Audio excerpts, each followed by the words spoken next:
Zwangsheirat gibt. Ja. Und wisst ihr, wer meistens den Druck macht? Die Mama. Stimmt's? Weil die Mama, die hat schon von Kindheit an geplant, da ist die Frau XY und die ist genau die richtige für meinen Sohn.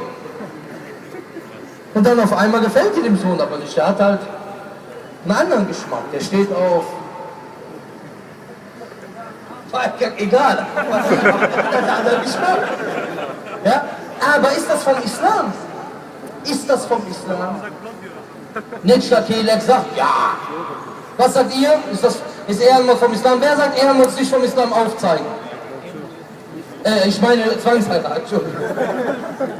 Okay. Alhamdulillah.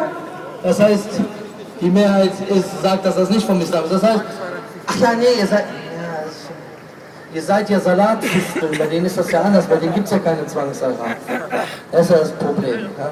Aber auf jeden Fall, das ist dieses Problem. Deswegen, um nochmal darauf zurückzukommen, ja, es werden immer diese 3 Punkte, ja, was habe ich gesagt? Erstens, Lügen. Zweitens, Koranverse und Hadithe, die aus dem Kontext herausgezogen werden. Drittens, Taten von Muslimen, die nichts mit dem Islam zu tun haben. Und da sage ich nochmal, Islam ist nicht, was ein Muslim tut, sondern was er tun soll. Okay? Und man kann das Auto nicht am Fahrer messen.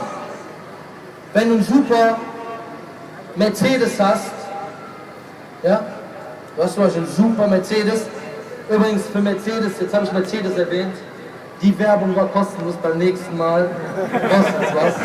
Ja? Für Mercedes, ja, du hast einen super Wagen, aber der Fahrer ist besoffen und der fährt den Wagen gegen den nächsten Bau. Wer war schlecht, der Wagen oder der Fahrer? Der Fahrer. Wie man so schön sagt, das Fleisch war willig, doch der Geist war schwach. Oh nee, der Geist war willig und das Fleisch war schwach. Oder das Fleisch war willig und der Koch war schwach. So zum Beispiel. Aber auf jeden Fall, liebe Geschwister, das ist der Punkt. Ja?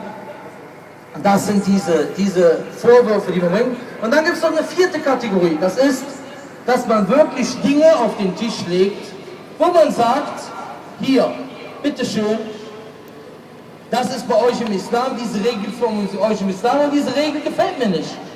Was sagen wir zu diesem Punkt? Zu diesem Punkt sagen wir, lasst uns doch an den Tisch setzen, darüber diskutieren, aber auf ehrliche Art und Weise.